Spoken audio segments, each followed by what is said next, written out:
Paper को लेकर के सबसे बड़ी प्रॉब्लम क्यों क्रिएट हो रही है? एसटीएफ जैसे नियम में बनाया गया है उसके बाद भी। देखिए, सबसे ज्यादा जो पेपर लीक होते हैं, पेपर लीक एक बड़ी समस्या है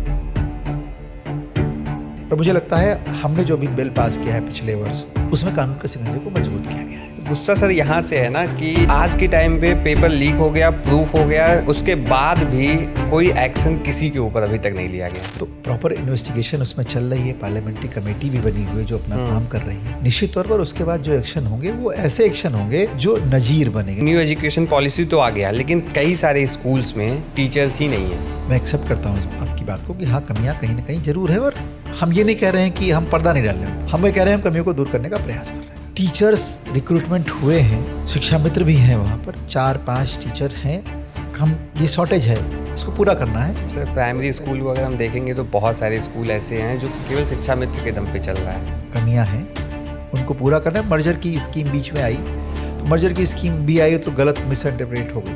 अब कल्पना करो सोनभद्र में स्कूल चल रहे हैं, उन स्कूलों से बच्चा जेई सीधे निकालता है। 2047 तक का जो हमने संकल्प लिया है उस मुझे 2047 विकसित भारत, टॉयलेट 100% हो जाना चाहिए, बिजली 100% होनी चाहिए, नल से जल 100% हो जाना चाहिए।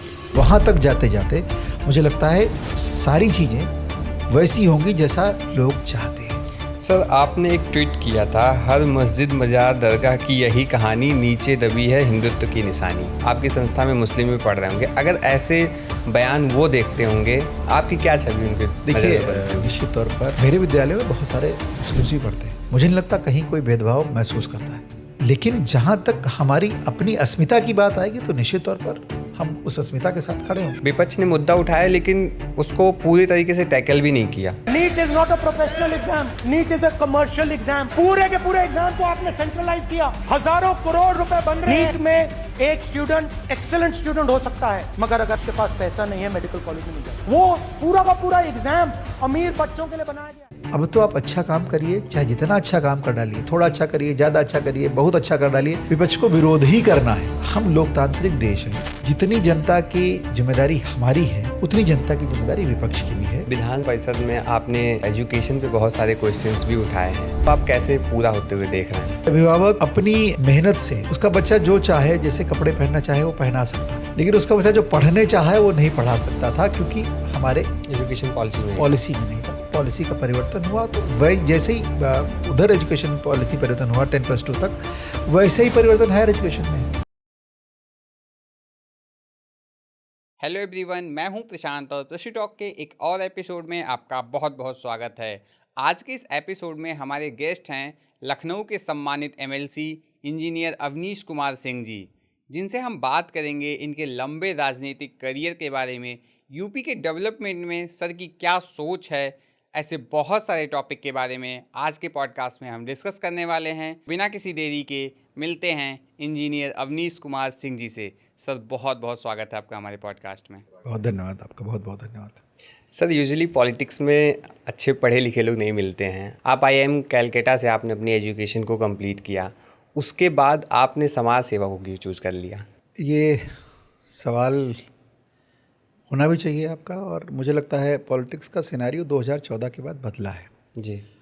आदरणीय नरेंद्र मोदी जी की जब कैंपेन शुरू हुई 2013 में तो बहुत सारे लोग जुड़े, और वो अन्ना हजारे जी का एक आंदोलन था जब इंडिया अगेंस्ट करप्शन, तो एक नैरेटिव बना कि नहीं, अच्छे लोगों को पॉलिटिक्स में आना चाहिए। और नरेंद्र मोदी जी को देखने के बाद और आदरणीय योगी जी को देखने के बाद और बीजेपी के बहुत सारे ऐसे पॉलिटिशियन हैं जो फर्स्ट जनरेशन पॉलिटिशियन हैं, तो आप ये कह सकते हैं कि हमको बीजेपी के साथ पॉलिटिक्स करके हमको बैकग्राउंड नहीं चाहिए जिसमें हमारे परिवार में कोई नेता हो, हमको धनबल बाहुबल नहीं चाहिए, हमको सिर्फ ईमानदारी चाहिए, देश के प्रति समर्पण चाहिए और लोगों के प्रति समर्पण चाहिए।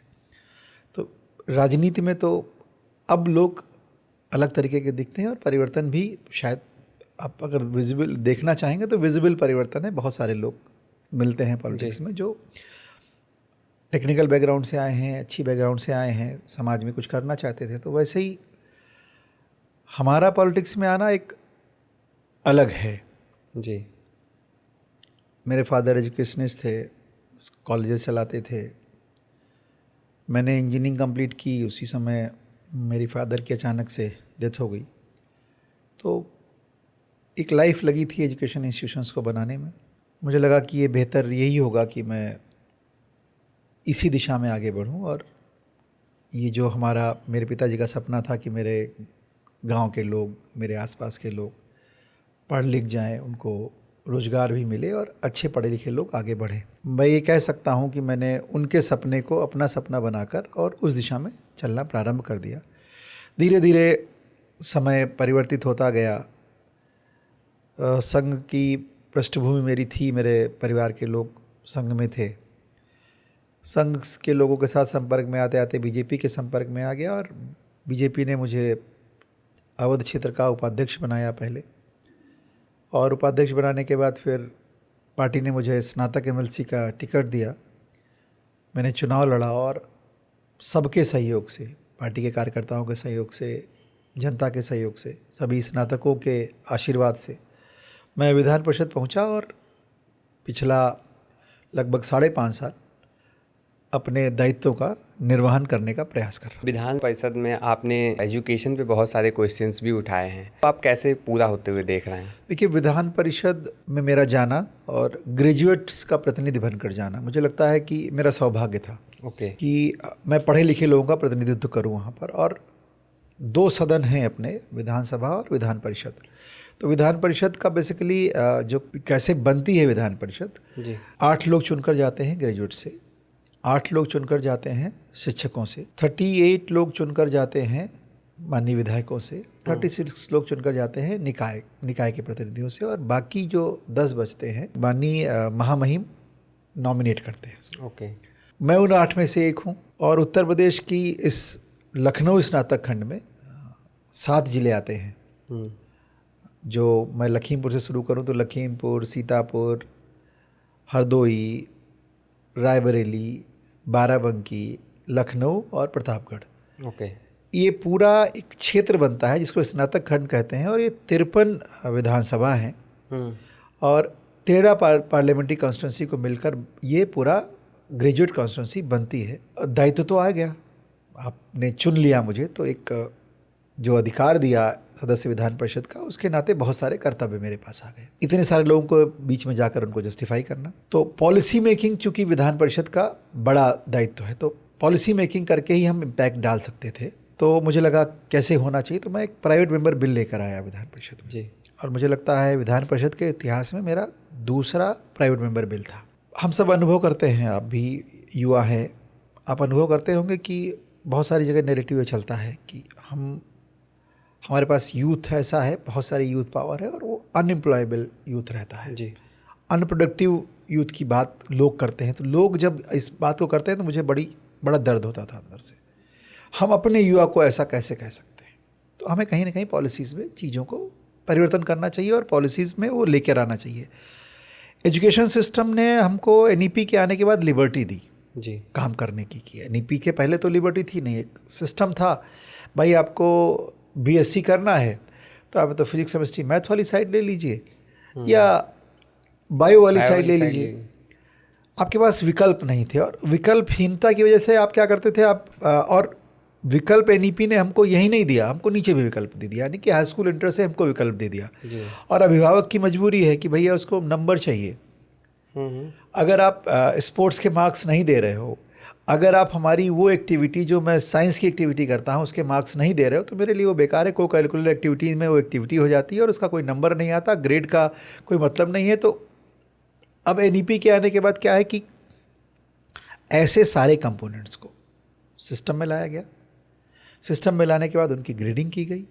आप जो कोर्स करते हो उसका ग्रेड आपको मिलेगा, तो आपके मार्कशीट में वो रिफ्लेक्ट करता है। तो अभिभावक भी बच्चे को दिलाने से नहीं चुकता। मैं तो ये बात कहता हूँ बार बार इस बात को कि अभिभावक अपनी मेहनत से उसका बच्चा जो चाहे, जैसे कपड़े पहनना चाहे वो पहना सकता था, लेकिन उसका बच्चा जो पढ़ने चाहे वो नहीं पढ़ा सकता था, क्योंकि हमारे एजुकेशन पॉलिसी में नहीं था। तो पॉलिसी का परिवर्तन हुआ। तो वही जैसे ही उधर एजुकेशन पॉलिसी परिवर्तन हुआ 10+2 तक, वैसे ही परिवर्तन हायर एजुकेशन में है। अब हायर एजुकेशन के परिवर्तन को अगर हम सेंस करेंगे तो हमें ये दिखता है कि हम ग्रेजुएशन के सिलेबस में परिवर्तन ला सकते हैं। आज हम ये कहें कि आज एआई का युग आ गया, तो एआई से पहले हमको मशीन लर्निंग आनी होनी चाहिए। मशीन लर्निंग जानेगा आदमी, क्लाउड कंप्यूटिंग समझेगा व्यक्ति, तो क्लाउड कंप्यूटिंग पढ़ाई जानी चाहिए ना पहले जी। तो ये पढ़ाने के लिए कोई ना कोई एजुकेशन बॉडी, ऐसी बॉडी होनी चाहिए जो यूनिवर्सिटीज़ में, क्योंकि यूनिवर्सिटीज़ के अंदर एक रूपता रहनी चाहिए, तो कोई ऐसी बॉडी उत्तर प्रदेश में होनी चाहिए जो सजेस्ट करे कि भाई अब कौन सा कोर्स आगे आने वाला है। क्योंकि फ्यूचर प्रोडिक्शन अगर जब तक हम नहीं करेंगे, अगले 5 वर्षों में या 10 वर्षों में कोई टेक्नोलॉजी कौन सी आएगी, टेक्नोलॉजी जब उस स्टेज में होगी, जब उस पर काम चल रहा होगा, उस स्टेज में अगर हम अपने विद्यार्थियों को पढ़ाना भी शुरू कर देंगे, तो जैसे ही नई टेक्नोलॉजी आएगी हमारे पास उसके रिलेटेड मैन पावर तैयार होगी। तो इसके लिए हम एक प्राइवेट मेंबर बिल लेके आया। जनरली होता है कि प्राइवेट मेंबर बिल चलते तो हैं, नैरेटिव तो बनाते हैं, डिस्कशन होता है, डिस्कशन शुरू हुआ। माननीय मुख्यमंत्री के साथ मेरी बहुत बार चर्चा हुई इस विषय को लेकर, हमारे अधिकारियों से इस विषय को लेकर चर्चा हुई। हमने विधान परिषद को पूरा पढ़ा, समझा कि भैया प्राइवेट मेंबर बिल आता कैसे है। आप समझो ना, विधान परिषद इतना पुराना है जी, और मैं ये कह सकता हूँ कि मेरा दूसरा प्राइवेट मेंबर बिल था जो अंत तक नहीं पहुंचा, लेकिन वो बिल लेके तो मैं आया, तो उसके लिए मैंने पढ़ा होगा कि कैसे बिल बनाया जाता है, कैसे ड्राफ्टिंग होती है, बहुत सारे लोगों से चर्चा करी और ड्राफ्टिंग करके वो बिल मैंने वहाँ पेश किया। तो उसका परिणाम ये निकला, उत्तर प्रदेश ने एक रोजगार मिशन बनाया, उत्तर प्रदेश रोजगार मिशन जी। बहुत सारी चीज़ें हमारे उस बिल से उसमें ली गई हैं। तो अब एक बॉडी है जो सजेस्ट करेगी, अभी काम उस पर शुरू हुआ है, क्योंकि यूनिवर्सिटी के प्रोफेसर मेहनत करते हैं बट अपनी डोमेन के एक्सपर्ट हैं। नया क्या आने वाला है तो वो कोई ना कोई इंडस्ट्री से लेना पड़ेगा, और ये एक ऐसी बॉडी बन जाए जो इंडस्ट्री की रिक्वायरमेंट ले कि भाई अगले 5 साल में तुमको क्या मैन पावर चाहिए। हम आपसे पूछ सकें ना खुल के कि आपको क्या चाहिए, मैं अपने बच्चों को वैसा बनाकर देता हूँ जी। तो जब ये लिंकेज बन जाएगा तो निश्चित तौर पर हमारे पास जॉब्स भी आएंगी, अपॉर्चुनिटीज़ भी आएंगी, और उत्तर प्रदेश में डेवलपमेंट खुली आंखों से कोई देखना चाहेगा तो उसको दिखेगा, अगर वो बायस्ड नहीं है तो। 1 ट्रिलियन की इकोनॉमी होने जा रही है। इकोनॉमी हमारी बड़ी है जी। हम ये नहीं कह सकते हमें 1 ट्रिलियन की इकोनॉमी कितने दिनों में हो जाएंगे, जितना हम सब मिलकर मेहनत करेंगे। सरकार का रोल केवल पॉलिसीज़ तक सीमित है, हम और आप काम करना बंद कर देंगे तो 1 ट्रिलियन इकोनॉमी क्या और भी नीचे जा सकती है। तो हम, सरकार का रोल है कि हम एक इन्वायरमेंट दें अच्छा।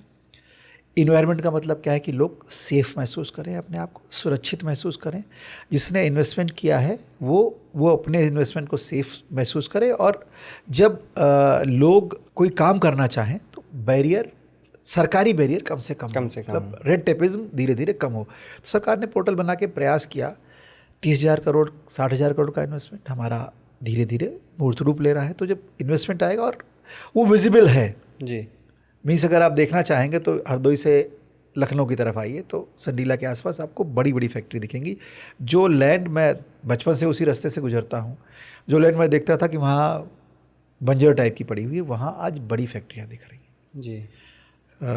इधर रायबरेली की तरफ जाइए तो आपको बड़े से ऊंची हाई राइज बिल्डिंग में और सॉफ्टवेयर के काम करते हुए बच्चे भी दिखेंगे। लखनऊ के सेंट्रल में आ जाइए, विभूति खंड इस तरफ के एरिया में, तो आपको दिखेगा कि हाँ वो सॉफ्टवेयर कंपनी में काम करने वाले बच्चे, जिनको वो लाइफ चाहिए होती कि भाई 10 से 5 काम 6 काम किया, 10 से 10 काम किया, तो उसके बाद उनको रिलैक्स करने के लिए ऐसे स्थान भी चाहिए, तो वो भी डेवलपमेंट आया है। तो हर तरीके से मुझे लगता है उत्तर प्रदेश ने प्रगति की है। और वो जो सेफ्टी का एनवायरनमेंट है कि आप रात को 10 बजे भी कहीं निकल जाइए तो कोई छेड़ने वाला गुंडा नहीं मिलेगा। और माननीय मुख्यमंत्री जी हमारे कहते हैं अगर इस चौराहे पे किसी ने यहाँ बहन बेटी को छेड़ा तो अगले चौराहे पर उसको यमराज मिलेंगे जी। तो ये जो टैगलाइन है मुझे लगता है ये विश्वास देती है, लॉ एंड ऑर्डर तो सही हुआ सर, वो कॉन्फिडेंस देती है हमको चलने के लिए, हमारी बहन बेटियों को चलने के लिए, और वो डर देती है उस अपराधी में जो अपराध करने की तरफ जाता है। तो नैरेटिव शिफ्ट हुआ है, उसका परिणाम ये है कि इन्वेस्टमेंट आ रहा है। और एयरपोर्ट से लेकर एक्सप्रेसवे तक आज उत्तर प्रदेश एक्सप्रेसवे का प्रदेश है। हमको यहाँ से दिल्ली जाना है तो हमको ये सोचना नहीं है कि हमको किधर से जाना है, हमारे पास 3 अल्टरनेट रूट अवेलेबल हैं दिल्ली जाने के, इनफैक्ट 4 अल्टरनेट रूट अवेलेबल हैं। 3 तो हमारे रूट जो है एक्सप्रेसवे की तरफ से होकर जाते हैं, तो आप चाहे मेरठ से होकर चले जाइए दिल्ली, चाहे आगरा से दिल्ली चले जाइए, और मन करे तो आप शाहजहाँपुर से होकर जो आपका NH है उससे चले जाइए। तो कहीं ना कहीं आपकी कनेक्टिविटी जब बनती है तो ग्रोथ लेकर आती है। उस कनेक्टिविटी ने ग्रोथ की तरफ बढ़े और लॉ एंड ऑर्डर और सरकार पे विश्वास हो जाए लोगों का, तो सरकार पे विश्वास बढ़ा है लोगों का। तो मुझे लगता है इससे परिवर्तन जरूर आया है और आने वाले समय में और दिखाई देगा आपको। सर बात करते हैं लॉ एंड ऑर्डर का, तो यूपी का सबसे अच्छा लॉ एंड ऑर्डर है, सारी चीज़ें बेटर हैं। बट अगर हम एजुकेशन की बात करते हैं, यूपी के नहीं पूरे इंडिया को अगर हम देखेंगे, तो पेपर को लेकर के सबसे बड़ी प्रॉब्लम क्यों क्रिएट हो रही है, जबकि यूपी में STF जैसे नियम भी बनाए गए उसके बाद भी? पेपर लीक एक बड़ी समस्या है और मुझे लगता है ये नहीं होनी चाहिए, और लोकतांत्रिक देश में तो बिल्कुल अलाउड ही नहीं है। जी। जो पुराने हमारे कानून थे पेपर लीक को लेकर या इस तरह के कृत्य करने वालों को लेकर, वो कानून बड़े शिथिल थे। जी। यानी कि आप अगर एक बार पकड़े भी गए तो बड़ी जल्दी छूट जाते थे। बट अभी कानून जो बना है वो मजबूत कानून बना है। जैसे ही अपराधी इसके घेरे में आएंगे और वो जेल जाएंगे और 10 साल के लिए जेल जाएंगे, उनकी संपत्ति जब्त करने तक का कानून बना है इसमें। ओके। पहले तो आप क्या करते थे कि आप जेल चले गए, संपत्ति आपने बड़ी बना ली, तो आपने सिस्टम को मैनेज किया और आप बाहर हो गए, इधर आपके लोग जीवन अच्छा जी रहे हैं। बट अगर आपने ऐसा कुछ करते पकड़े गए तो आप ही जेल नहीं जाओगे, आपकी पूरी संपत्ति जब्त होगी। जो बुलडोजर वाली कहानी है ना, वो संपत्ति जब जब्त होगी आपकी, तो आपको लगेगा, तो दूसरा व्यक्ति जो उस काम को करना चाह रहा होगा वो डरेगा। दूसरा, हमारा नौकरी को लेके प्रेशर बहुत है, नौकरियों का लेके प्रेशर बहुत है। एक नौकरी निकलती है, सैकड़ों लोग अप्लाई करते हैं, करोड़ों लोग। हाँ, उस समय क्या होता है कि जो गड़बड़ लोग हैं उनको अपॉर्चुनिटीज़ मिलती है। जी। बेसिकली डर दोनों तरफ जाना चाहिए। एक तो वो पैसे देने वाले के दिमाग में डर जाना चाहिए, मैं पैसा भले ही दे दूँ बट मेरी नौकरी लग भी गई तो हटा दिए जाएंगे। तो वो एक प्रक्रिया होनी चाहिए। दूसरी प्रक्रिया, जो गड़बड़ी करने वाला व्यक्ति है उसके ऊपर कानून का शिकंजा मजबूत होना चाहिए। और मुझे लगता है हमने जो भी बिल पास किया है पिछले वर्ष, उसमें कानून के शिकंजे को मजबूत किया गया है। आप अगर गड़बड़ी करेंगे तो बचेंगे नहीं, और अगर बच भी गए किसी वजह से तो आगे आने वाले समय में आपको कहीं ना कहीं वो उस पूरे सिस्टम में आपको लूप में लेकर और आपको बचने नहीं दिया जाएगा। तो ऑर्गेनाइज क्राइम लगभग मैं कह सकता हूँ कि वो जीरो की तरफ है। अनऑर्गेनाइज क्राइम में क्या है कि 2 लोग लड़े आपस में और भावावेश में आके उन्होंने कोई अपराध कर दिया, तो वो अपराध उसकी सज़ा है। पिछला 10 वर्ष उठा के देख लीजिए, हमारा 8 साढ़े 8 वर्ष 9 वर्ष जो हो गया, उत्तर प्रदेश में कितने लोगों को सज़ा मिली है। जी। पहले तो आपने क्राइम किया, एक बार जेल चले गए, जेल से बेल हो गई, बेल आने के बाद वो केस दर केस वादी का हुआ है, जो वादी है वो घूम रहा है और प्रतिवादी अपना मज़े कर रहा है, तो वो सब बदल गया है। आपने क्राइम किया है तो जल्दी जुडिशरी का प्रोसेस भी ठीक हो, सरकार का जो पैरवी करने वाला प्रोसेस हो वो भी ठीक हो, तो उससे विश्वास आता है। और मुझे लगता है हम सब ने, जनता अगर आकलन करेगी इस बात का कि हमने क्या परिवर्तन किया है कानून के क्षेत्र में, तो निश्चित तौर पर लोगों को दिखाई देगा कि लॉ एंड ऑर्डर हमने परिवर्तित किया। और विपक्ष की नज़र से तो देखेंगे तो अलग ही नज़रिया रहता है उनका। उनको तो आप अगर 20 साल 25 साल पहले के विपक्ष की बात करते हैं तो सरकार ने कोई अच्छा काम किया है तो उसकी पीठ भी विपक्ष थपथपाता था। अब तो आप अच्छा काम करिए, चाहे जितना अच्छा काम कर डालिए, थोड़ा अच्छा करिए, ज़्यादा अच्छा करिए, बहुत अच्छा कर डालिए, विपक्ष को विरोध ही करना है। सही बात है। निश्चित तौर पर विपक्ष को विरोध करना चाहिए, मैं इसका बिल्कुल फेवर में हूँ। लेकिन हम लोकतांत्रिक देश हैं, जितनी जनता की जिम्मेदारी हमारी है उतनी जनता की जिम्मेदारी विपक्ष की भी है। तो दोनों को मिलकर उन्नत उत्तर प्रदेश बनाने के लिए काम करना चाहिए। मुझे लग रहा है उसमें कहीं विपक्ष पीछे रह जा रहा है। विपक्ष सर कुछ मुद्दे उठाता भी है, जैसे अगर मान लीजिए एजुकेशन का ही मुद्दा लीजिए, विपक्ष ने मुद्दा उठाया लेकिन उसको पूरी तरीके से टैकल भी नहीं किया, तो कहीं ना कहीं वो सरकार से सही क्वेश्चन भी नहीं पुट डाउन कर पा रहा है, अगर आप मानेंगे तो। नहीं, मैं मान ही रहा हूँ इस बात को। आप सरकार से सवाल पूछिए ना, जो इम्प्लीमेंटेशन है ना वो लोकतंत्र में ज़्यादातर ब्यूरोक्रेसी के पास है। पॉलिसी मेकिंग का काम हमारी तरफ है। हमारी किसी पॉलिसी में आप कोई कमी दिखाइए ना निकाल के। हाँ, उस पॉलिसी में ये कमी जरूर रही कि हमने इम्प्लीमेंटेशन को और हुक एंड नुक से टाइट नहीं किया। उसको अगर हम टाइट कर लेते और तो वो समय लगेगा धीरे धीरे, और लोगों की मानसिकता जब बदलेगी कि नहीं, और वो टेक्नोलॉजी बड़ा रोल प्ले करेगी उसमें। टेक्नोलॉजी जब धीरे धीरे जब ये सारी चीज़ें टेक्नोलॉजी की तरफ से हो जाएगी, ह्यूमन इंटरवेंशन जितना कम होता चला जाएगा उतना ही चीज़ें ठीक चलने की दिशा में आगे बढ़ेंगी। सर विपक्ष को तो छोड़िए, अभी एक नई पार्टी उभर के आ रही है, पार्टी तो नहीं कह सकते हैं, कॉकरोच जनता पार्टी, जो नीट के प्रदर्शन को लेकर के अभी वो दिल्ली में प्रदर्शन किया उन्होंने, और अब हर स्टेट में जाकर के प्रदर्शन करने का उनका प्लान है। इसको आप जेनजी का अपना एक गुस्सा देखते हैं सरकार की तरफ, या इसको आप पॉजिटिव वे में लेंगे? नहीं, देखिए, पेपर लीक है तो जितना गुस्सा मुझे है उतना गुस्सा सबको होना चाहिए, क्योंकि हमारे परिवार के बच्चे पूरे समय मेहनत करते हैं, फिर एग्ज़ाम देने जाते हैं तो गड़बड़ होती है। लेकिन हम लोकतांत्रिक देश हैं और विश्व का सबसे सक्षम लोकतंत्र हमारे पास है। उस लोकतंत्र में 5 साल बाद सरकार बदलने की क्षमता तो आपके पास वैसे ही है। तो जेनजी को अगर कुछ काम करना है, और जेनजी कहते किसको हैं आप? जेनजी उसको कह रहे हैं ना आप कि जो एक पॉजिटिव फ्रेम से अपने देश के लिए काम करना है, तो देश के लिए जो भी मन में सोचता है वो लोकतांत्रिक मूल्यों में और हमारे संविधान के तहत चलता हुआ कोई भी कुछ भी करे, सबके लिए तो छूट है जी। सब तो स्वतंत्र हैं काम करने के लिए। और हर 2 साल में तो चुनाव आता है, आप आइए, चुनाव लड़िए, जनता आप पे विश्वास करे तो आप ले जाइए, सत्ता चलाइए, मना किसने किया आपको? और इस तरह के आंदोलन क्या होता है, भावावेश में बनते हैं जी, जिनकी कोई आइडियोलॉजी नहीं है। एक चीज के विरोध को लेकर एक पार्टी अगर खड़ी होगी तो कितने दिन चलेगी? आपने देखा ना आम आदमी पार्टी। सर इसी का विरोध, वही मैं जन आंदोलन से कनेक्ट कर रहा था। हाँ, बिल्कुल कनेक्ट कर सकते हैं आप। आम आदमी पार्टी, जब आप एक आंदोलन से खड़ी हुई पार्टी हैं, आपके पास वो लोग सब आ गए जिसे भारतीय जनता पार्टी क्यों सक्सेसफुल है। हम विचार से चलते हैं, जहाँ से हमने शुरू किया था, मैं बड़े दावे के साथ कह सकता हूँ और ऑथेंटिसिटी के साथ कह सकता हूँ, हमने जो जनसंघ के समय जो मुद्दे रखे थे जी, वही मुद्दे बीजेपी के अब तक हैं, और उन मुद्दों में जो काम हम करते चले आ रहे हैं उस पर टिक मारते चले आ रहे हैं। सही बात है। हमने एक संकल्प लिया है कि हम पंक्ति के अंतिम व्यक्ति पे जो बैठा हुआ व्यक्ति है, जो वंचित रह गया, उस व्यक्ति के चेहरे पर मुस्कान लानी है हमको वो सारी सुविधाएं वहाँ तक पहुँचानी है। उसको घर भी देना है, उसको रोजगार भी देना है, उसको स्वास्थ्य की सुविधाएं भी देनी है, उसके जीवन का कष्ट जब तक ख़त्म ना हो जाए तब तक हमको काम करना है। और वो स्थिति बनती है जो प्रधानमंत्री जी कहते हैं ना 2047 में राष्ट्र विकसित होगा। तो वो एक स्थिति, क्योंकि हम 1-2 दिन की बात नहीं कर रहे हैं, हम आज कर देंगे कल कर देंगे, हम ऐसा नहीं, असंभव नहीं है 1-2 दिन में कर देना। लेकिन 2047 तक का जो हमने संकल्प लिया है, उस वहाँ तक जाते जाते मुझे लगता है सारी चीज़ें वैसी होंगी जैसा लोग चाहते हैं। और उसके दारोमदार किस पर?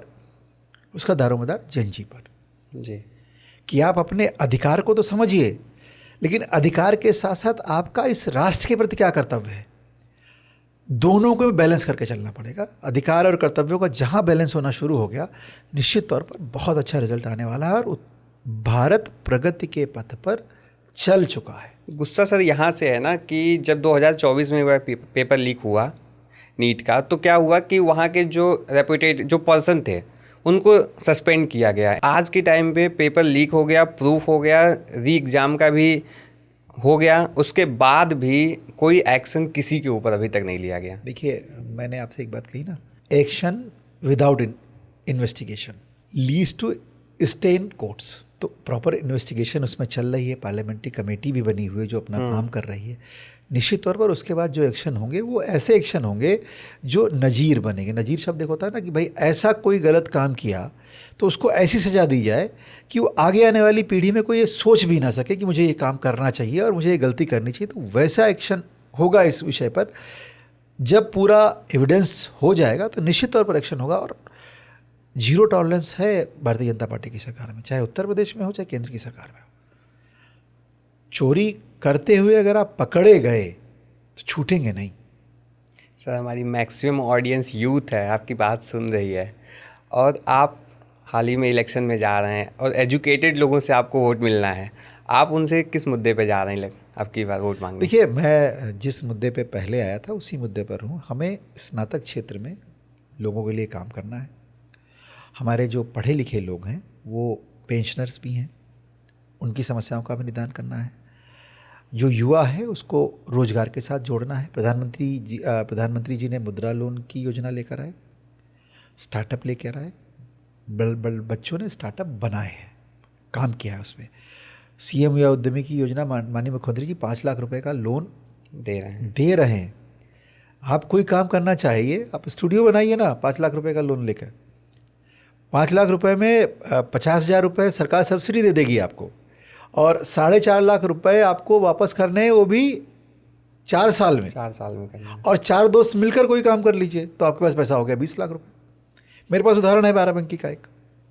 हमने इन लोगों के साथ इंटरेक्शन किया जिन लोगों ने मुद्रा लोन लिया था। निश्चित तौर पर भाई ये मेरा काम है, ये मुझे करना चाहिए था। और कैसे उनको कहाँ समस्या आ रही, पहले आपने एक काम शुरू कर दिया, फिर आपको समस्या आएगी तो कौन मदद करेगा आपकी। तो मैं इस बात का जनप्रतिनिधि हूँ, मैं आपकी मदद करूँ, आपको लिंक करूँ कि आपका कहाँ से आप प्रोडक्ट को सेल कर सकते हैं, कहाँ से आप नो हाउ ले सकते हैं। सरकार ने वो सारी योजना बना रखी है। आप सिर्फ और सिर्फ अपना कॉन्सेप्ट लेकर चले जाइए जिला उद्यम अधिकारी के पास। इंक्यूबेशन सेंटर भी कई सारे नए बन रहे हैं। इंक्यूबेशन सेंटर में नहीं, ये सीएम युवा की मैं बात कर रहा हूँ। आप अपना मन में एक भाव लेकर चले जाए मुझे ये काम करना है, ये भाव लेकर मत जाएगी पैसा ले लूँगा और फिर इसका ये कर लूँगा वो कर लूँगा। बहुत सारे 1-2 एग्जाम्पल ऐसे मिले जो बैंकर्स ने दिए मुझे, सही डायरेक्शन में जाइए कि बैंक से 5 लाख रुपए लिया और बाइक खरीद ली। तो इसलिए मत लीजिए लोन लीजिए काम करने के लिए। और उस काम को करने के बाद बेसिकली क्या है कि रिलेशन बिल्डिंग है बैंक के साथ आपकी, जी, जिसका सपोर्ट माननीय मुख्यमंत्री जी कर रहे हैं कि बैंक से आप एक बार रिलेशन बना लीजिए, समय पर उनकी किस्त दे दीजिए। तो 5 लाख पे रुकना नहीं है, 5 लाख शुरुआत है। 5 लाख से लेकर 500 करोड़ तक जाने की या 5,000 करोड़ तक जाने की आपके मन में सपना हो तो आइए उत्तर प्रदेश में, आप काम शुरू करिए। आप जाएंगे, आगे जाएंगे, आपके पास ग्रोथ होगी, आपके पास कॉन्सेप्ट होगा। और युवा ही परिवर्तन ला सकता है। जब सब मना लेंगे तो 1 ट्रिलियन इकोनॉमी भी होगा, उत्तर प्रदेश विकसित भी होगा। 2047 का लक्ष्य है, उससे पहले ही विकसित होगा। और हर क्षेत्र में, स्पोर्ट्स के क्षेत्र में, मैन्युफैक्चरिंग के क्षेत्र में, इकोनॉमिक के क्षेत्र में, सब जगह, एग्रीकल्चर के क्षेत्र में, हर जगह यूथ का इन्वॉल्वमेंट बढ़ेगा तो निश्चित तौर पर रिजल्ट अच्छे आने शुरू होंगे। अगर हम एनईपी को देखते हैं तो न्यू एजुकेशन पॉलिसी तो आ गया, लेकिन कई सारे स्कूल्स में पिछले 12 साल से गवर्नमेंट है बीजेपी की, कई सारे स्कूल में टीचर्स ही नहीं हैं। देखिए, राष्ट्रीय शिक्षा नीति यही तो सुनिश्चित करती है कि टीचर्स हों, पढ़ने वाले बच्चे आएँ, उनको एक इन्वायरमेंट मिले। ठीक है, कहीं कहीं कमियां रही होंगी, मैं ये नहीं कह सकता कि 100% सब कुछ ठीक हो गया। मैं एक्सेप्ट करता हूँ आपकी बात को कि हाँ, कमियां कहीं ना कहीं ज़रूर है। और हम ये नहीं कह रहे हैं कि हम पर्दा नहीं डाल रहे हैं उन पर, हम ये कह रहे हैं हम कमियों को दूर करने का प्रयास कर रहे हैं। और हम ये विश्वास के साथ कह सकते हैं हम दूर भी कर लेंगे। जी, आप प्रदेश के प्राथमिक विद्यालयों की सूरत देखिए, बदली है कि नहीं बदली। कायाकल्प योजना के आने के बाद आप प्राथमिक विद्यालय को जाकर देखिए तो कि वो सुंदर दिख रहा है कि नहीं दिख रहा है, वहाँ का एनवायरनमेंट पढ़ने वाला हुआ कि नहीं हुआ। बच्चा स्कूल आएगा तो उसको आने समय याद करिए ना पुराना, बच्चा अपना बैठने की पट्टी तक लेकर जाता था स्कूल। जी, आज उसको स्कूल में बैठने के लिए फर्नीचर मिल रहा है, स्मार्ट क्लास मिल रही है। कुछ सब जगह नहीं लगी, कुछ जगह स्मार्ट क्लास भी मिल रही है। बट टीचर्स रिक्रूटमेंट हुए हैं, शिक्षा मित्र भी हैं वहाँ पर, 4-5 टीचर हैं कम, ये शॉर्टेज है, इसको पूरा करना है। तो उस दिशा में काम चल रहा है, मुझे लगता है जल्दी इन चीज़ों में परिवर्तन आएगा। सर, प्राइमरी स्कूल को अगर हम देखेंगे तो बहुत सारे स्कूल ऐसे हैं जो केवल शिक्षा मित्र के दम पे चल रहा है। कमियां हैं, उनको पूरा करना है। मर्जर की स्कीम बीच में आई, तो मर्जर की स्कीम भी आई तो गलत मिसइंटरप्रेट हो गई। उसमें ये था कि हम क्योंकि एनईपी के आने के बाद हमको 3 साल पहले, 2.5 साल पे बच्चे को, 3 साल में बच्चे को एजुकेशन सिस्टम में ले लेना है। जी, तो फिर उसके लिए हमें कोई जगह चाहिए होगी। तो ये था कि ये छोटे बच्चे एक स्कूल में आ जाए और बड़ा स्कूल एक और बनाया जाए, जिसमें इन सबको छोटा पढ़ने के बाद वहाँ ले जाया जाए, जिससे इनको वहाँ पर सारी सुविधाएं दी जा सके। तो अभी मॉडल स्कूल बन रहे हैं हर जगह, और उसको नया पंचायत तक ले जाने की बात। अभी तो 2-2 स्कूल आए हैं, 1 से लेकर 12 तक पूरी सुविधाओं के साथ विद्यालय, उसमें टीचर्स भी हों और उन बच्चों को लाने की ट्रांसपोर्ट की व्यवस्था भी की जाए। हम सब उत्साहित हैं। अभी जो हम लोगों ने कामगार के लिए अटल आवासीय विद्यालय बनाए थे, उन विद्यालयों के रिजल्ट बड़े अच्छे हैं। अब कल्पना करो सोनभद्र में जो स्कूल चल रहे हैं, उन स्कूलों से बच्चा जेई सीधे निकालता है। सरकारी स्कूल से कल्पना नहीं कीजिए, कल्पना से परे था। ये परिवर्तन ये सरकार लेकर आई है। मुख्यमंत्री अभ्युदय योजना में सरकारी पैसे से कोचिंग पढ़ने वाले बच्चे भी आज पीसीएस क्वालिफाई कर रहे हैं। Sir, Israel youth leadership programme में आप गए, आपने वहाँ से फार्मिंग सीखी थी, उसके बाद उसको आकर के आप यहाँ पे इम्प्लीमेंट किया आपने, उससे आपको क्या समझ में आया? यंग लीडरशिप का टूर गया था इजराइल, 1 हफ्ते का, उसमें मैं गया था और हमने वहाँ जो उनकी प्रैक्टिसेस थी वो सारी देखी।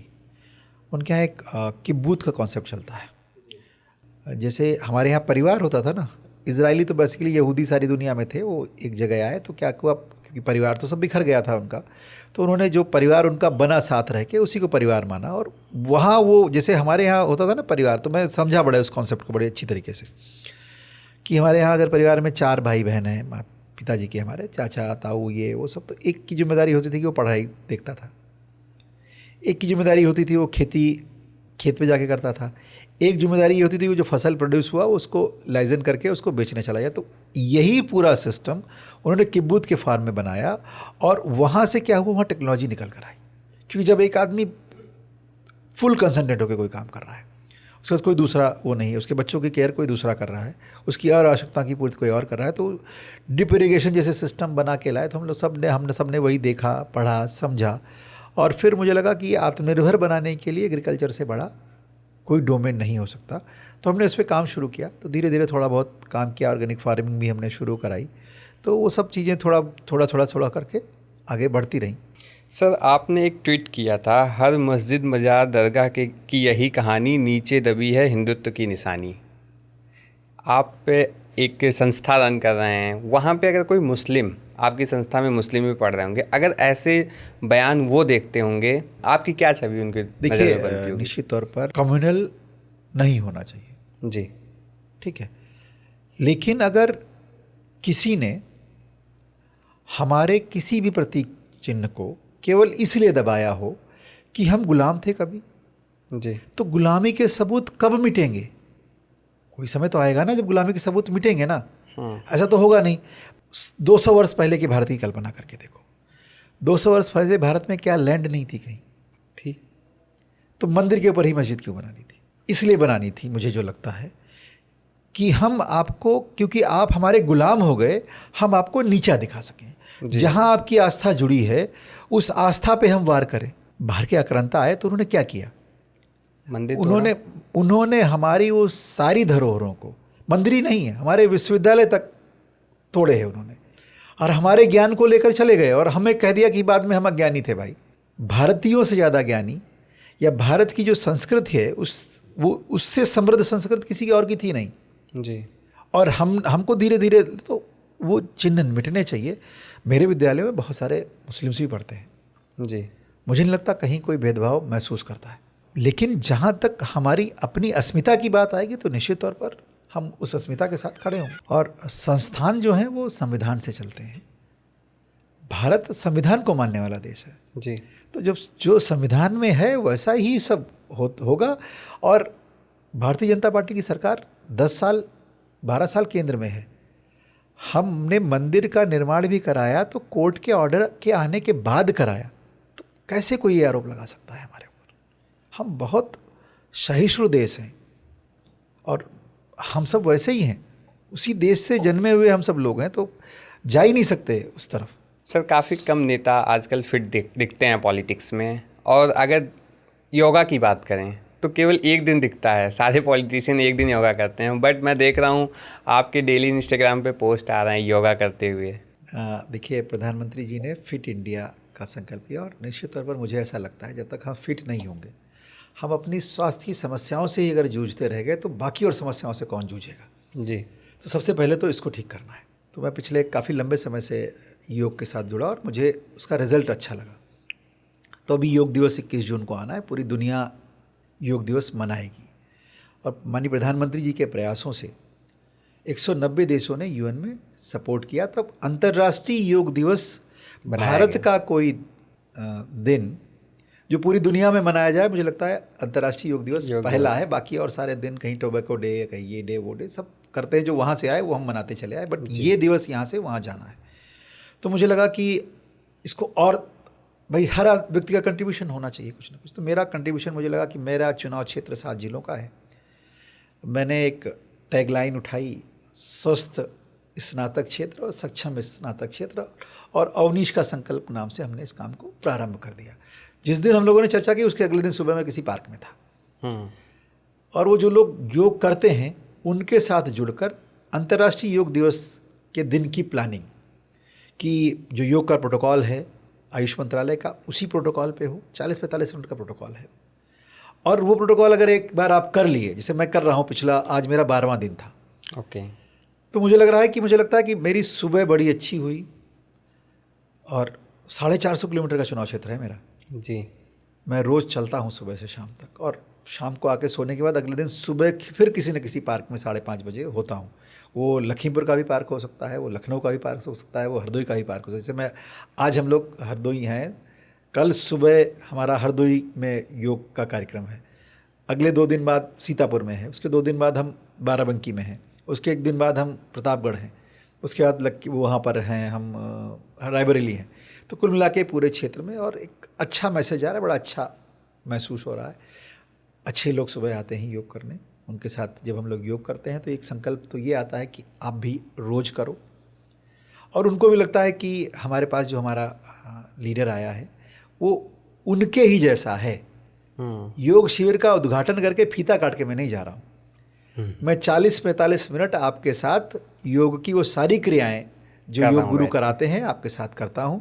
तो मैं आपके जैसा हूँ, और हम सब मिलकर, ये संकल्प है हम सबका कि मैं इस पूरे क्षेत्र में योग दिवस के दिन गांव-गांव, मोहल्ले-मोहल्ले, जो निकल के घर से बाहर जा सकता है वो योग करे, योग प्रोटोकॉल पे करे, और जो ना जा सके कम से कम अपने परिवार के साथ बैठकर। बड़ा संकल्प है योग दिवस का, भारत की संस्कृति को दुनिया में ले जाने का संकल्प है कि हम वो संदेश देते हैं ना कि सर्वे भवन्तु सुखिनः, सर्वे सन्तु निरामया, सर्वे भद्राणि पश्यन्तु मा कश्चित् दुःख भाग् भवेत्। पूरी दुनिया में सब स्वस्थ रहें, निरोगी रहें, ऐसा कौन सोचता है? मैं स्वस्थ रहूं, मैं मेरे पास सब कुछ हो, ऐसा सोचने वाली संस्कृतियां हैं। ये जो मैसेज है भारत की संस्कृति का, ये पूरे विश्व में जाना चाहिए, और विश्व में जाने से पहले सबसे पहले अपने लोगों के बीच में जाना चाहिए। तो वो प्रयास मैंने एक शुरू किया, और जब लोगों का रिस्पॉन्स मिलता है तभी प्रयास अच्छा जाता है।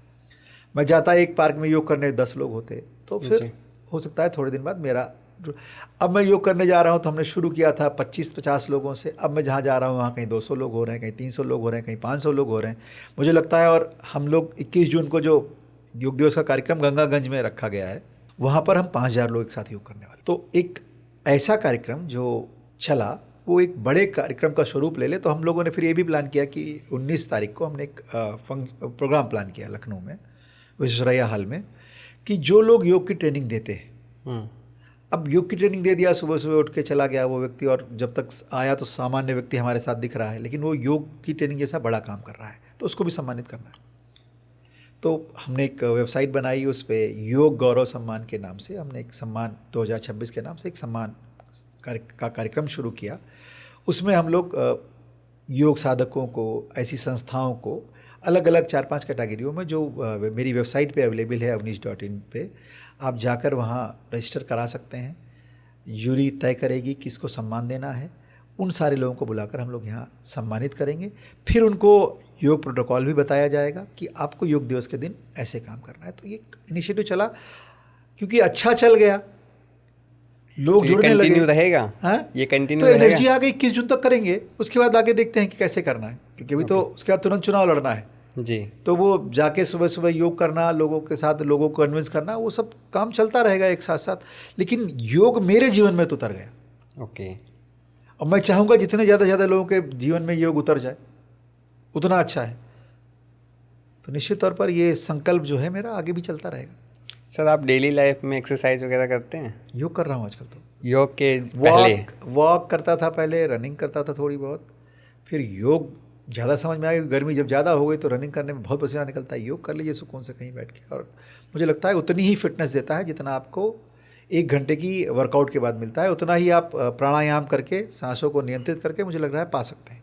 सर, आप योगा कर रहे हैं, वहाँ पे लोग, आप बता रहे हैं कि हज़ारों की संख्या में भीड़ आ रही है, 5000 लोगों के साथ आप योगा करने जा रहे हैं, यूथ का क्या रोल है? यूथ योगा कर रहा है? कम कर रहा है। पार्कों में दिखता है? दिखते हैं। जब जो रेशियो है वो 30-70 का कह लीजिए आप जी, या उससे भी नीचे यूथ को आना चाहिए। एक्चुअली क्या है, दिनचर्या हमारी गड़बड़ हुई, हमको लगा कि हमको शाम को ज़्यादा काम करना है जी, रात में ज़्यादा काम करना है। मुझे लगता है एक बार सुबह काम करके तो देखिए, ओके, रिज़ल्ट ज़्यादा अच्छे आते हैं। मैं इसलिए कह सकता हूँ कि मैंने जब से ये दिनचर्या अपनाई है तब से मेरे पास एनर्जी ज़्यादा है पूरे दिन में। जब आप देर से सो के उठते हैं तो आपका पूरा दिन उतना अच्छा नहीं जाता, और फिर शाम को 6 बजे के बाद आप किससे संपर्क करेंगे? सही बात। आप वो सोशल मीडिया की दुनिया में रह जाते हैं। सुबह जितनी जल्दी आप निकलेंगे, घर से निकले, मतलब 10 बजे ऑफिस जाना है तो भाग भाग के 10 बजे ऑफिस पहुंच रहे हैं। थोड़ा रिलैक्स होके सुबह का दिन ऑर्गेनाइज करिए। अब जब योग करेंगे तो आपका दिन पूरा ऑर्गेनाइज हो जाता है। उस समय आप जब बैठते हैं ध्यान की मुद्रा में तो आपको लगता है पूरे दिन के टास्क निर्धारित हो गए। तो मुझे लगता है यंगस्टर्स को जुड़ना चाहिए, और हम लोग और प्रयास करेंगे कि और युवाओं को जोड़ें। मैं तो उस दिशा में काम करना की कोशिश करता हूँ हमेशा कि there is always scope of improvement. तो जब इम्प्रूवमेंट का स्कोप है तो करते रहते हैं। और इम्पॉसिबल जैसा शब्द यूथ के दिमाग में है नहीं, और मेरे दिमाग में भी नहीं है। एवरीथिंग इज़ पॉसिबल, बस आपकी अप्रोच वैसी होनी चाहिए। तो शुरू करते हैं, युवाओं को भी जोड़ते हैं। आपके चैनल में बहुत सारे युवा जुड़े हैं, मेरी बात अगर सुन रहे होंगे कमेंट करके आपको मैं ये बताएंगे। कहता हूँ कमेंट करके भी बताएंगे, और कुछ दिन करके देखो। चलो ठीक है, ऐसा मानो कि मुझे एग्ज़ाम ही देना है 5 दिन योग दिवस में, तो अभी 11 दिन है, यही 10 दिन योग करिए रोज। नहीं अच्छा लगे तो छोड़ दीजिएगा, जी। और अच्छा लगे तो पकड़ लीजिएगा। तो युवाओं का के यही संदेश है कि योग दिवस के दिन तो, क्योंकि ये मैसेज गिविंग है, पूरी दुनिया को दिखना चाहिए भारत में। और मैं तो इतना संकल्प लिया हूँ कि मेरी कॉन्स्टिट्यूंसी के 7 जिलों में जहाँ भी योग हो रहा हो, योग प्रोटोकॉल पे हो रहा हो, अच्छे तरीके से हो रहा हो, तो कोई देखे अगर सोशल मीडिया, क्योंकि अब सब जगह देखने तो जा नहीं पाएगा, सोशल मीडिया देखे तो उसको लगे कि नहीं ये 7 जिलों में योग हो रहा अच्छे योग हुआ, अच्छे से हुआ, सबके प्रयासों से हुआ। और हमने एक प्रयास किया सबको साथ लेने का, सब साथ आए और हमने अच्छा सहयोग किया। सर पॉलिटिक्स में आपका आइडियल कौन है? मैं अभी तो कह सकता हूँ कि आदरणीय नरेंद्र मोदी जी को देखने के बाद ऐसा लगता है कि नहीं, हमको काम करने की आवश्यकता है और काम करे जाना चाहिए। जो प्रभु राम से लेकर जो यहाँ तक की श्रृंखला है, हमारे जो आइडियल हैं जिनको हम भगवान कहते हैं, उनका सबका जो प्रबंधन था वो अद्भुत था। इसे ऐसा नहीं कह सकते आप कि भाई रामराज की बात होती तो रामराज एक शब्द नहीं है जिसका लोग मजाक बना डालें। रामराज की कल्पना ये है कि हम सबके लिए उस व्यवस्था में सबके लिए कुछ ना कुछ होना चाहिए। तो वैसी व्यवस्था मुझे लगता है मोदी जी के नेतृत्व में और उत्तर प्रदेश में योगी जी के नेतृत्व में हो रही है। तो इन्हीं दोनों को आप आइडियल कह सकते हैं। ओके सर, जब आप फ्री होते हैं, इलेक्शन से फ्री हो जाते हैं, तो फ्री टाइम में आप क्या करते हैं? मेरे बच्चे हैं, मैं उनके साथ समय बिताता हूँ। ओके। और मेरी आदत बचपन से पढ़ने की रही है, तो कुछ ना कुछ पढ़ते हैं। और फिर और समय मिल जाए तो जो दोस्त हैं जो कॉलेज में हमारे साथ पढ़े, अगर उसमें से कोई यहाँ टकरा गया तो उसके साथ समय गुजारना सबसे अच्छा लगता है। अच्छा, जब आप पॉलिटिक्स में आए सर, तो सबसे ज़्यादा सपोर्ट किसने किया आपको पॉलिटिक्स में आने के लिए? सबने सपोर्ट किया मुझे लगता है। मुझे जो भी मिला उसने मेरी मदद की, और बिना परिवार के सपोर्ट के आगे नहीं बढ़ सकते। तो मेरे परिवार ने, मेरी पत्नी ने, मेरे बच्चों ने, मेरी बहनों ने मुझे सच में बहुत मदद की। सर बुक पढ़ना पसंद है? बिल्कुल पसंद है। कौन सी बुक अभी आप पढ़ रहे हैं करेंट टाइम में? करंट टाइम में तो मैं अभी मोदी जी को ही पढ़ रहा था। उससे थोड़े दिन पहले मैं क्योंकि कुछ कार्यक्रम होने थे तो मैं राम जी को पढ़ रहा था। तो राम जी को पढ़ने पे ऐसा लगा कि वो उनकी एक जर्नी ऐसी है जो सामान्य व्यक्ति की जर्नी थी, और सबको जोड़ते हुए एक संदेश देते हुए वो आगे चले गए। अभी मैंने HBR का एक रिव्यू पढ़ा है थोड़े दिन पहले, बेटर कम्युनिकेशन का। तो अब लेटेस्ट किताब जो मैंने पढ़ी, अभी मैं जा रहा था फ्लाइट में तो वही पढ़ी। लेटेस्ट आपने कौन सी मूवी देखी? थोड़ा टफ क्वेश्चन है यार, मूवी मैं कम देखता हूँ। जब परिवार का प्रेशर होता है, पत्नी और बच्चों का, तभी मूवी देखने चलिए जाता हूँ, देख के नॉर्मल चला कर आता हूँ। देते हैं। धुरंधर देखने गए थे सर? हाँ बिल्कुल गया था। कैसी लगी? अच्छी लगी मूवी, अच्छा प्लॉट है। मैम से डर लगता है? सामान्य जैसा है, परिवार में सबके साथ ऐसा ही होता है, उसमें डरना जैसी कोई बात नहीं। लेकिन हाँ, नहीं, मेरा पूछना सर ये है कि जब आप लेट नाइट घर आते होंगे तो खाना खाने का भी तो प्रेशर होता होगा? हाँ वो तो होता है यार, वो सबके साथ होता है, मेरे साथ क्यों होगा? तो उसके लिए वेट करना पड़ता है, तो उसका प्रेशर नहीं होता है कि लेट होता है, पहुंचूंगा तो जल्दी डांट पहुंचना पड़ेगी? पड़ता है, घर जल्दी पहुंचना पड़ता है, घर जल्दी पहुंचना पड़ता है। कोशिश ये होती है कि समय से घर पहुंच जाए, उसके बाद फिर भले ही दोबारा से निकल लिया जाए, बट वो जो डिनर वाला पोर्शन है उसको जल्दी कंप्लीट किया जाए, जिससे कोई प्रेशर ना रहे दिमाग में।